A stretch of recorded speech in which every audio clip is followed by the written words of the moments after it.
Hello, my name is Marie Diamond. I'm your global transformational teacher, feng shui master, and you know me as one of the master teachers in The Secret.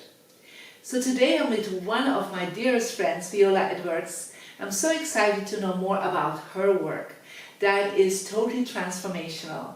And I would like to really make sure that more people know about her and her amazing impact on the world. So, hello, welcome, Viola. Thank you so much for inviting me to your program.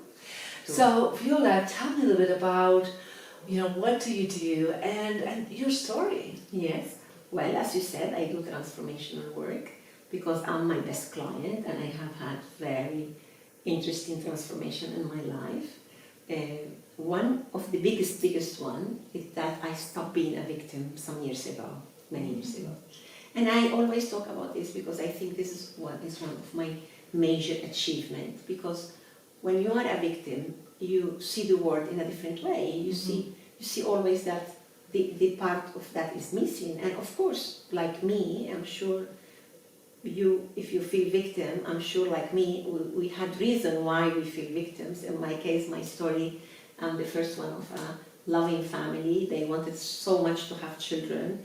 I came after 2 miscarriages, and I was saying yesterday that I'm so welcome that memory is on me, that if I go to a big reception now with 3,000 people, I always enter the space like everybody is waiting for me.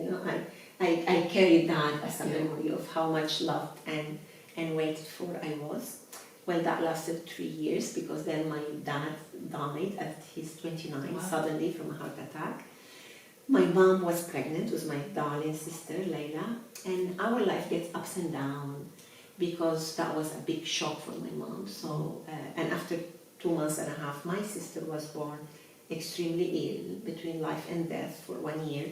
So, in a way, that time of my life is kind of, I lost both parents, because from being an only child, celebrated, and was a lot of time with my mom, I lost my father suddenly, and then my mom was so occupied in her own grieving and saving the life, my sister's life.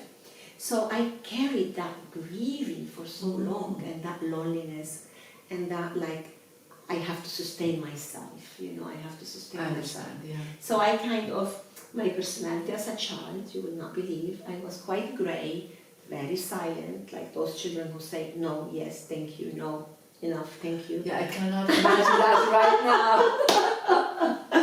And and I was this book lovers, books girl, and then we have to change first country at the age of 5, and that add more grieving to. So where did you were born and where did you go to? Yes, I was born in Iraq. My dad is Iraqi Assyrian, and my mom is a Lebanese.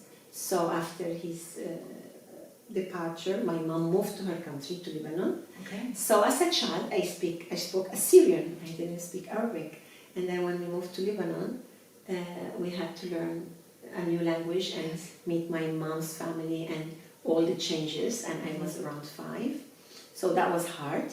But anyway, as I was saying, nobody remember when I was with the books, because all the time it was books, and I was already organized that books gonna be in school and career is gonna be my space in the world. But then after 8 years in Lebanon, in 1972, when the situation was quite dramatic, and kind of a war was imminent to happen, my mom was wise enough to move to Venezuela, where she has a brother. Okay. And then we emigrated to Venezuela when I was 13. So much immigration. Exactly, and that was another change where we had to meet other people and learn another language. And here in my life there were another change, which is let go the school, because I'm the oldest and I have to work because we become immigrant. Yeah, and I would say that was a big, as much as I understood it and I was there to join forces for the rest of the family, I think that was a big wound in my heart. And then my personality shift. I had to survive, and that grey, silent, quiet girl made quite a revolution, and I become this woman at 13, start working and being chatty, learn the language very fast. You had to for survival. I had to. I felt I'm gonna die. Something I had to do. And then we're talking about early 70s. So I'm one of these women who was working in early 70s. I just was 13. And then, working, started in shoe store, and then hairdressing, and then telephonist, and then the typers, and slowly, and then secretary of an embassy, and then public relation. By the age of 21, I was a manager in a company for eyewear glasses, and it was so interesting as I was growing in my career and feeling unsatisfied of being away of my love, which is psychology. And so there's another story there that there were only one university in Caracas that does psychology at night. So first I had to reconnect with my high school diploma, which was a drama, because in that time when a child will interrupt their study, there are no system, because to study at night you have to be 18 years old. Yes. So from that age, 13 to 18, imagine my drama. Yeah. So I did homeschooling supervised by myself. Okay. And I will continue my homeschooling and send... Oh, I never know that about you. Yes. Amazing. So for many years, I slept like 3 hours, because I had 2 jobs, and I would spend a long time in the traffic, and I will be studying and reading. What a discipline you have. Yeah, you see, I look quite chaotic sometimes here, but I'm very disciplined in that area. And when I was around 16, I learned about a system that they combine like free education. So I went there, and that was my first best negotiation ever. So I went there to ask them to accept me, and said, hey, we can't, you're 15, and this system is for 16. I said, well, I'll be 16 by the time I graduate, and negotiating, and they say no and no. And then it was midday, they left for lunch, and I stayed there. When they come back, I was there. I said, look, I really need to be back to school. I really, my only opportunity is to study at night. And I begged for 4 hours. And they asked me to stay, went to a short meeting and come back and said, we're so touched by your story, by your perseverance. Yeah. So they accepted me, they gave me a scholarship. Wow. And they said, what do you work and all that? And I told them how unsatisfied I was in my work. And they offered me work in the same school. So I was, wow. So I was like, amazing. I get goosebumps just from that story. Really focus on your mission you already have at that early age. At that early age. So imagine, I escaped from my work. I accepted that work without saying to my mother. And when started the journey where I had a work in the school starting at 7:30 in the morning. Yeah. And then I would leave home at 5. And then because it was in the east, I was living in the west of the city. And then I had another work in the afternoon, and then I will go back to school to study at night, while I will be finishing around midnight and come back. So for years, I just slept 3 hours. But And so how did you then, at 21, you already were then a managing position. And then how did you got into psychology? Yes, because psychology is my love. Yes. So what I was telling you, okay, I managed that part, get my high school and college done, high school, and then here is coming university. Yeah. So I was enthusiastic going to psychology. You will not believe it, for 6 years, I will apply for psychology. I will not get psychology. I will get law, I will get social work, I will get diplomacy, I will get... So they choose for you? I mean, you apply, and the school was so full, I will not get it. I will not get it. Got it. So meanwhile, by that time, I was more, was better economical situation, and I kept the begging, and then when I was 23 or 24, after I did a lot of reading, me and Freud, we used to sleep together. And the not a lot of people can say that. People will laugh about me because I said Freud, but for me it was like the base of reading again and again at this young age. Yeah. And then I find my first mentor. His name is Umberto Blanco.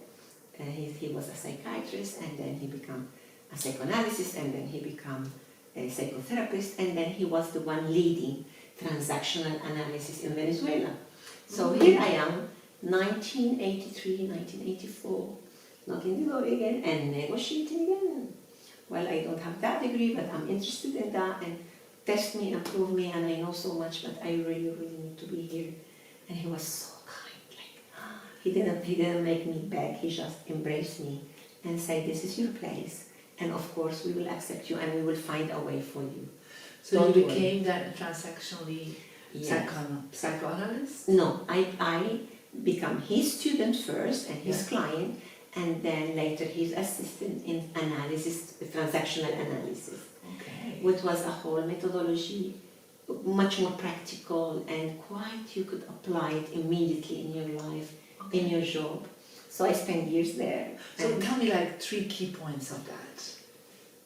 I'm okay, you're okay. This is one of the most famous books. So I'm okay. You're okay. And one of the theory of transactional analysis that all of us, we were born okay, unless there's something physically dramatic. Oh, so that is very powerful. very powerful. So Yes. that okaity will remain in our life, but in a very early stage, in some moment we felt rejected, abandoned, or the worst of it all, ignored. And in that time, our energy shift in a way because of fear, and that's the time when we start creating our pathologies about being scared. And each one of us, according to our characteristic, we cry out that fear. And then it starts all what they call the transactional communication between the child, the baby, and the carer. And then, I'm sure you know about it, because then it's the theory of the parent, adult, and child, Yes. and how the parent could be a nurturing parent, or a critical parent, or a savior parent. Yes. How many of us, our adult is not well formed because we stay trapped in the rebellious child, the submissive child, the little professor who survived, or the natural child. You have a lot of the natural child. Oh, okay. When I was seeing you yesterday, when they invite you to the stage and they put the music and you just let your body to dance and started, you carry a lot of these, and I can see, but also you carry a lot of the nurturing parents. I still remember when you gave me that feedback after you saw me talking in public, and it was so loving, so lacking of judgment, but at the same time your advice came very nice, very clear, very embracing. So in our life, we carry this, like now, we are with the parent, with the adult and the child, and that transaction is in us all day long, with your parent, your adult, and your child. But which one you're using, the dysfunctional one or the functional one? So it's a beautiful, beautiful process, and it's very easy to implement in our life. Like in businesses, it's so nice. And are you still using this now? I still use it because now what I do, I'm very good integrating models. So that was my first more official psychology studies, and I remain with Dr. Blanco for many, many years, assisting him and keep trying, and then I was advancing. What my an work. amazing mentor you got at such an early age. And he's still present, he's still yes. alive. He called me this day and said, hey, you don't want your certificate? Because I have to tell you that I do all these studies and I don't have certification because I don't have my first diploma, which is psychology. Of course. I never did that one because meanwhile I was advancing in my work, and then I find a way to go and study with the teacher I want and keep the begging going, and I managed to accumulate so much knowledge and so And much. so how did you go from that beautiful, therapy, because it's really therapy, right? It's therapeutical, at the It's same time therapeutical. communicational, pure self-development. How did you go out from there to breathwork? Tell So, me that journey. Yeah, so that journey, now you have to imagine me studying starting my work life at 13. Of course, that didn't pass smooth like this. I get hooked by addiction. Okay. Because, and this is one of my specialization, the recovery word, because many times when we face changes like this, many people could not. I managed to continue with my work, with my family love, with my responsibility, but I didn't manage without getting hooked by addiction. And what was your addiction? I was a chain smoker, like 5 pack a day. And then after that, started the other thing like the coffee to keep awake. And when I started drinking, of course, that was intense. So by the age of 27, I remember one day understanding, because I was a freedom fighter. I was always a freedom fighter. One day, out of the blue, I'm in a meeting, and suddenly somebody talked about freedom and how free I am. And I saw that cigarette here, and I understood this cigarette is taking my freedom away. Wow, that is so powerful. So powerful. And I stopped in that moment. Of course, I stopped the action, but inside it took me like 2 years, and so like that, I stopped one addiction after the other. And it's so true what you're saying. It takes your freedom away when you're addicted. The less free people are the addict people. Even when you think that you do whatever you want. That is like a big aha moment. Yes. I'm very grateful. I'm not addicted to anything. You're so But I can imagine, you know, I've seen so many people being addicted. And it's true. I think that's the most powerful insight perhaps you can share about addiction. It takes your freedom away. Yes. It's such, you know. And you know, when addiction almost never lives by itself, so usually you have to. And then maybe so you get 2 addictions at the same time? Yeah, usually you have one, and that is not enough, so you go for the second one. So for example, could be smoking and drinking, or smoking and eating. Yeah. For example, maybe I have this client who, he was caught by the law because he was doing heroin, but actually he was alcoholic. Okay. After a while he went into marijuana, and after a while he went to cocaine, and then he went into heroin. He was caught physically and by the law during heroin. But if he would not have been alcoholic, he would have never arrived there. Got it. Yeah. Yes. Yeah. And you know, usually they are married to addiction together. Okay, I didn't know that. And you can see many people said, oh, I stopped smoking, but when I'm having a drink, I smoke again. You know, you have heard that. Yeah? Oh, yeah. You know, so it's a whole world. I hope one day we have opportunity to talk about that. But what I can tell you, the recovery process is so beautiful. There is one thing very important about addiction, the difference between being in sobriety and being in recovery. So you could stop what you're doing, like I did, stop smoking, and you become, okay, you don't have this addiction, but you didn't work in all the causes why you went into the addiction. So the feature of your personality that took you to the addiction will get sharper. Maybe depression is still there, maybe anxiety is still there, just your willpower stop it, but all the other thing is there, and you don't learn how to live without the object of the addiction. So you catch another one. Yeah, you feel freer, but at the same time, inside of you, you are still stuck. Oh, yeah, the abstinence syndrome can last forever. For that, it's very important to go to recovery. Yes. Then in recovery, that's good for some people, it's the rest of our life, but it's okay. Mm-hmm. Then recovery is how you build a life without the addiction, how you heal what was around the addiction, how you really transform. And this is what happened to me.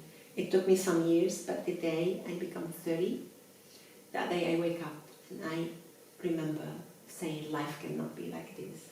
Because I was like this high, very rhythmic and noisy person and achiever, but inside I knew that I was still grieving so many things in my life. Yeah.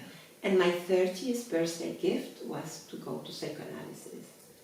And I started then a deep process that lasted 4 years. Very deep, very complicated.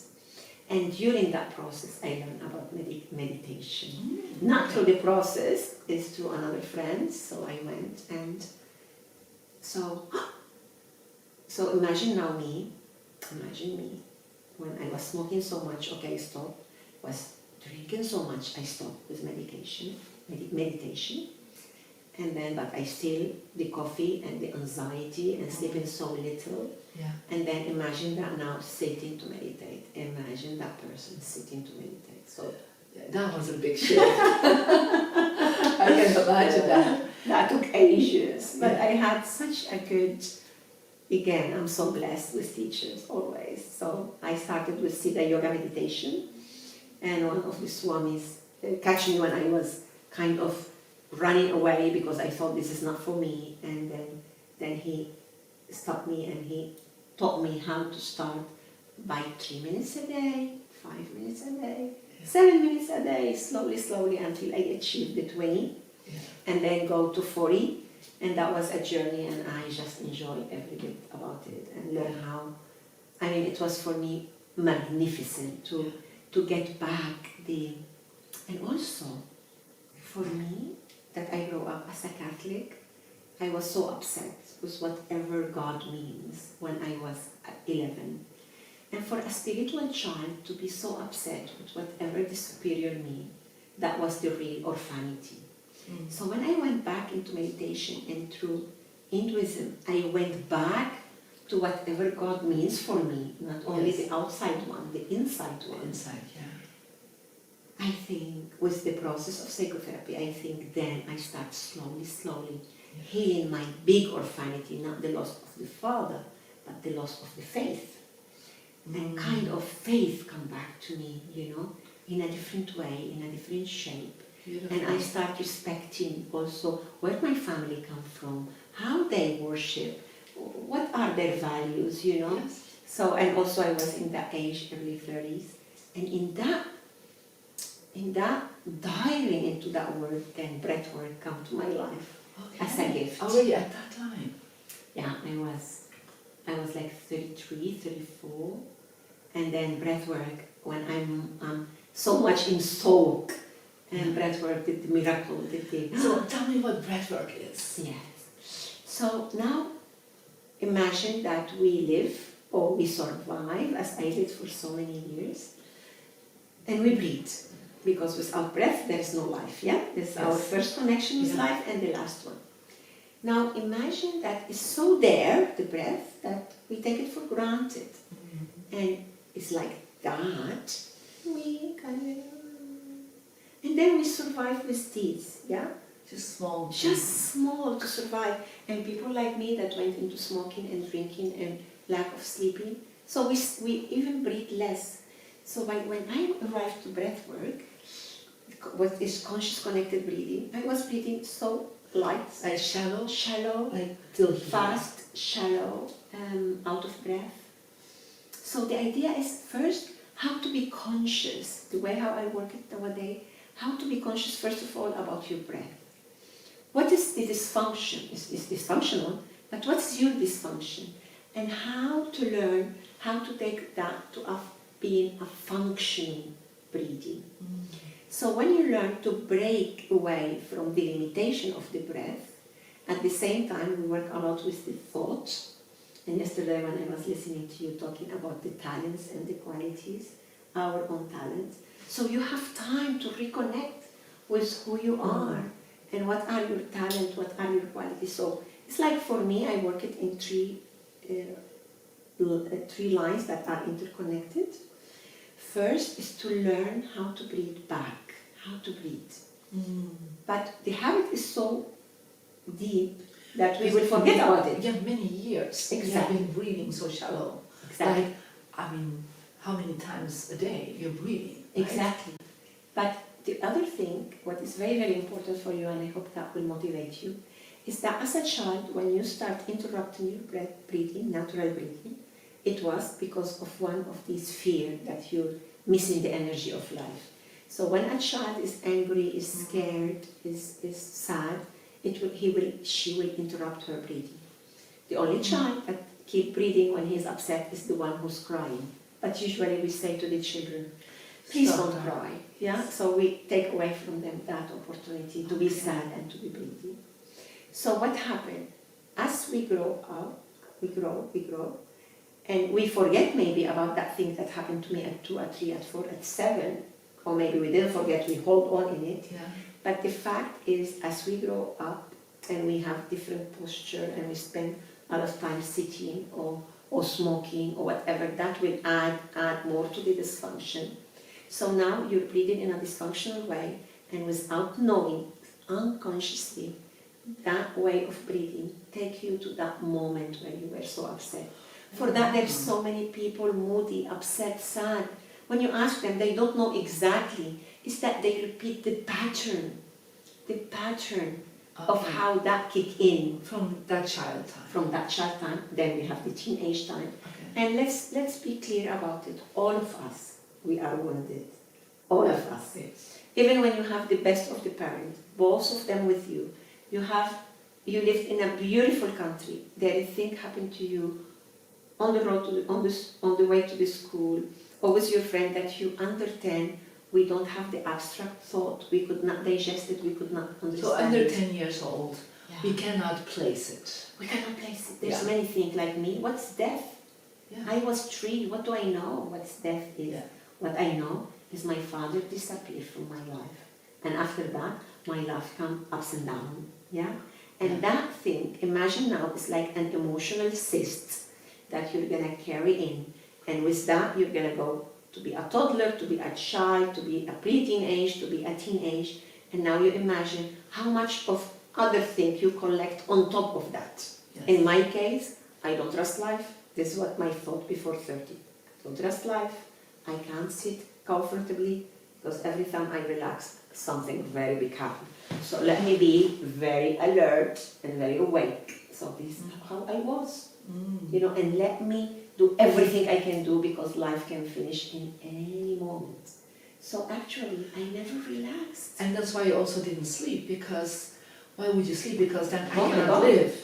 Right? Sleeping was Exactly. almost like dying. Exactly. At the time And for I you. have to be awake. Yeah. I have life we can finish in 1 second, like my dad life finished in 1 second. So coming back to breathwork is what we have accumulated through childhood and early adulthood, and some of our beloved family members never broke from there. So we have so many wounds, open wounds. Look what happened when you have so many open wounds. You have to protect your space. Nobody can touch you. That hurts. Of course, yeah. So we accumulate. We are the masters of defense mechanism system. Yes. So of course we break down, and we have depression, and we have panic attack, or we put weight, or we lose weight, or then what? In that time when we really need to go and check ourselves, what we do? We go and buy a car. We go holiday. We change country. We have an affair. So to deal with that stress, with that breakdown. Yeah. So what's going to happen is now I'm going to have more of that. And so your breathing is Even worse. Even Yes. worse. So there's going to come a time that really, really you need to look at yourself and find a good therapeutical system. And if they're working with energy, like in my case, that I work with breathwork. So we work the emotional part, the mental well-being at the same time. You're working in the somatic part in your body that hold that pain. So through the breath work, we're working the thought, we're working the body, how to break free from those limitations. And then it's the time when action are aligned between what we dream, what we want, what we think, what we talk, what we model, instead of being in that zigzag of life. And for me, it was an alive case. My teachers use me, I'm an alive case, an alive model, how I become so aligned when I start doing breath work while I was doing my therapeutical process and meditation. I meet an ex-boyfriend on the street like this, and unless I call him, You don't recognize they it. didn't recognize me. And he was so nice. He looked at me and he said, he was so conscious. He said, what you have done? And I'm trying to answer him. He said, whatever you have done, I want it. And then he became one of my students after Oh, something. that is beautiful. So you have done this now for quite a few years. So you could definitely say you have mastered breathwork, right? You're a master in that field. So you were sharing about Joshua 3. Yes. So in some moment when I was talking, I said, oh, I become a senior. Yeah, I would say I have developed mastery because after I learned about breathwork, my mission, my purpose was very clear. So I had by then 21 years working in the small, medium and big businesses. I was in the last 10 years in insurance sector.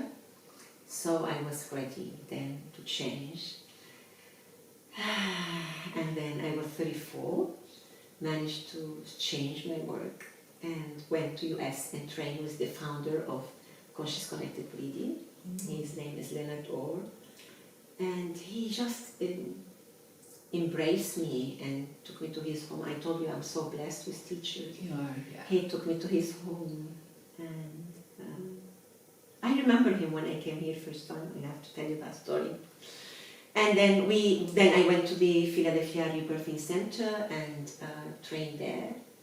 And again, negotiating. I remember waking up at 5 in the morning, cooking for the whole group, and starting my journey at 9 a.m. after I cook already breakfast and dinner for the IPA part of my studies. Yes. And well, imagine that I finished in November. I went back to my country, to Venezuela, in December 1993. With Leonard telling me, you have to start working very quick. Immediately I'm saying, no, I need to practice, no. I need to finish the other training. No, you're already trained and you have to start. And me, no, I have to finish the other training. Well, the other training, something happened, it could not be finished. And I find myself starting. So I start in December. By February, I have so much clients. Imagine who was my first client. That boyfriend? No. Dr. Umberto Blanco. Oh, wow. He was my first mentor. He was my first client. And Neida, who was the business consultant, those were my first 2 clients. And both of them paid me the double, that's what I asked for. They said, you're good, and you should continue, and we will support you. And they both are in my life now as associates. And by February, I had enough money to go back to Leonard, give the school what I owe them, and give them a donation. And by June, I was in newspaper, TV, radio. I was suddenly, with the correct subject, at the perfect time, in the proper place. And that made a boom in my life. And breathwork, what it did, it kind of amalgam my psychology study. It brought everything perfectly and the together. meditation.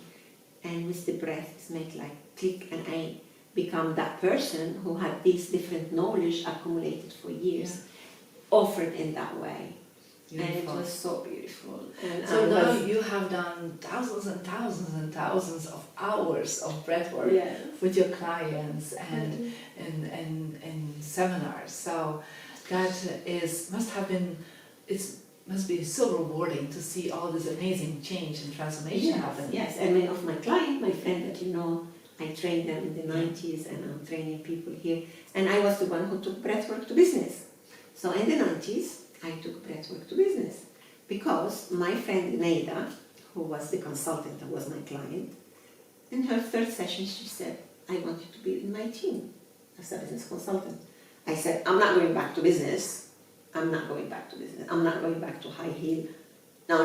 By then I was like free, almost without shoes. Imagine I was in that suit of woman, big woman, since 13. Yeah. She said, no, you can dress like this, just don't shave your head now. You don't have to shave your head to do breathwork, right? No, I'm totally vegetarian, and I have such a change of life. I said, but I don't want to go to business. And she said, this is from the other door, and you're going to do so much good. So she took me with her. She used to pay me a daily fee, which was quite big, just for me to see how she worked. And then she had such beautiful mental model, and then I add the emotional and the spiritual, and we make such a boom. We were in the electrical company of Venezuela. We were in Children Elevator, which was a Swiss company. Yeah. We were kind of everywhere. And I'm the first one, who in a board meeting room, we moved the table, and the director of that company, it was here breathing, there was his office boy or runner, and there was his first management, there was his secretary, and I had these people breathing all together and laughing and crying together. Because ultimately, we are all the same, we all breathe, in and out, And whatever position we have, whatever we have accomplished in life or not accomplished in life, we can all breathe together, right? That's actually an amazing thing, right? Yeah. So So tell the viewers where they can find more about you Yes. and what you do right now. Yeah, I just remember that manager telling me, "Are you telling me that I don't breathe well and that I don't think correctly?" And with that, I become this manager. I have 4 kids, and I'm this healthy man I am. I said, mm-hmm. And he said, "What's going to happen when I break free from my limitation of the thought and the breath?" I said, "You tell me, who knows?" And then he did become one of these great men who do a lot of things for sustainability and for the world. Oh, wow, beautiful. It's so beautiful. So since then, I have seen many miracles, not only mine. And then life was on, and I took breathwork to different South American countries. And then I learned about the IBF, and in 1999 I came to Europe for the International Breathwork Foundation, and I was that start to bring in the breathwork to businesses, but also life surprised me again. And then I met Michael in that event. Michael is my husband now, but then he had a body therapy center in France. I have my therapy breathwork center in Venezuela, and then after 4 years of long distance relationship, we decided to live together, to marry, and where. And Michael was born, he's British, and he was born in Cyprus, and he had a property there, and we said, let's try it. So in the peak, going like this of my career, in December 2002, I moved to Cyprus. Oh, wow. The north side of Cyprus. Back to Europe. Back to... And that was like so nearby the Middle East, you know. Yeah. And, you know, I said, oh, I traveled enough, you know. And then back then, we didn't know anybody. And in a way, start again. But, you know, I have to tell you, one of my biggest fear is to start again. Oh my God, and you never start again from zero. You always start from such a wise place if you are healed. You never, every time we breathe, yes. we start again, yes. right? Every morning when we wake up and we're conscious about our life, yes. we're starting again. Yes. So I can imagine that after finding a home for so long in Venezuela and coming back here After 30 years, yeah. I'm so Latina. So, you know, we went there, and guess what?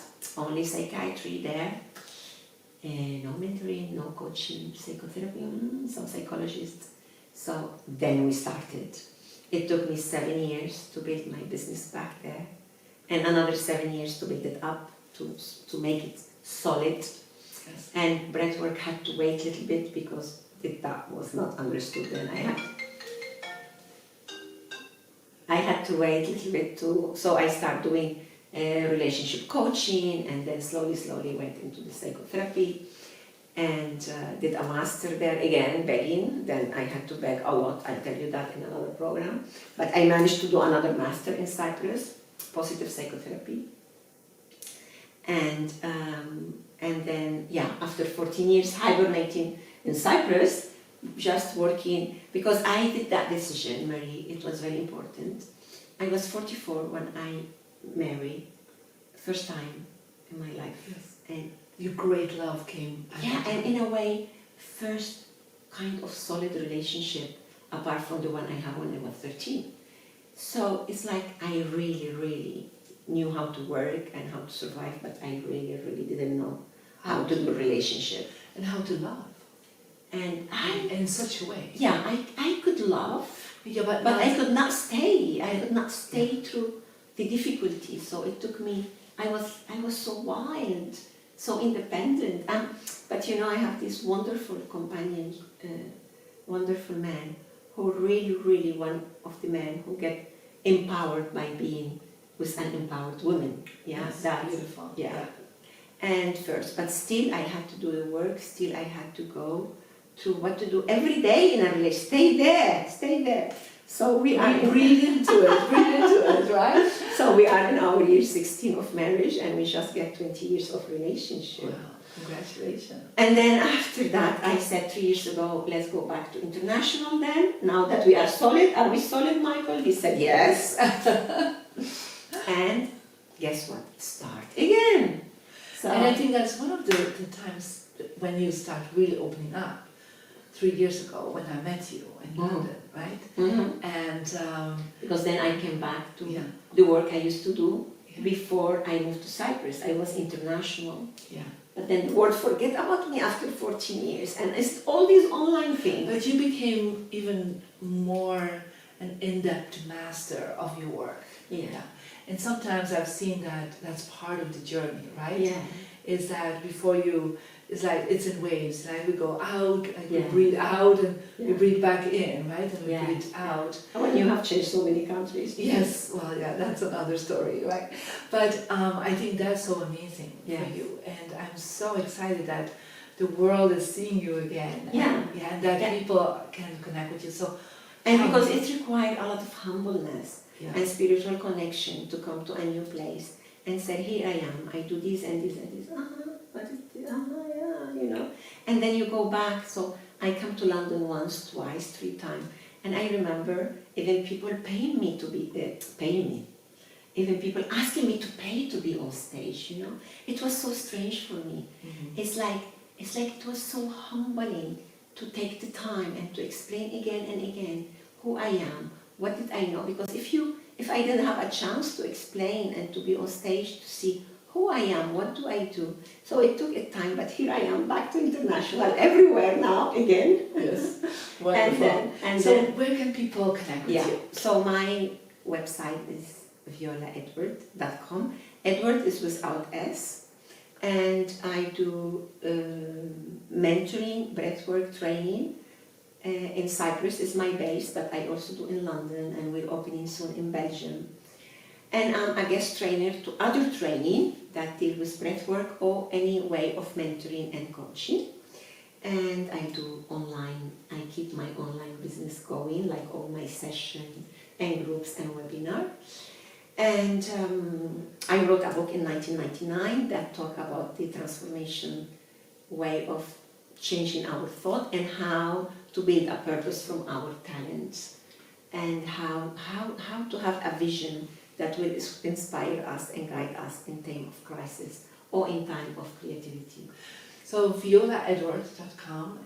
Is there any Facebook? Yes, there is many. So one of them is Viola Edward. So the Viola Edward is together. You will find me on Facebook and you will find me in Instagram as the Viola Edward and also in LinkedIn as Viola Edward. And I think I do my name for many reasons. One is good, and the other reason is what connect me a lot with my dad, because Viola, and my dad was musician, also engineer but musician, and I have this name because he was in love with music and I have that name. And Edward was his name, so in a way I carry all my business, my name, honoring this man who gave me life and who left my life very early. Beautiful. Well, thank you so very much for being here and sharing your amazing, beautiful story. The story of transformation, the story to know that you just have to keep going and keep breathing through everything, right? And that you have to keep working on yourself because you really are an example of keep working on yourself, right? From early on, and to really heal that child that is within you, right? Through beautiful therapy and beautiful methods, right? And to become is very important. If you don't work with yourself, if you don't become the adult that you're meant to be, you will not be able to hold your inner child. It will be somebody who didn't grow, and the inner child frustrated and wounded, and you can't let him play. You can't let her play. You can't encourage her to keep you dreaming and playing. And you're not the adult who's going to hold that little child and give her and him the comfort. So we have a duty to grow and to develop and to become the adult that we should be. And in that way, then we honor our inner child. Well, that is a beautiful ending message. So thank you very much, Viola. And so please connect with violaedward.com and connect with this beautiful master of conscious and master of breathwork. Thank you. Thank you.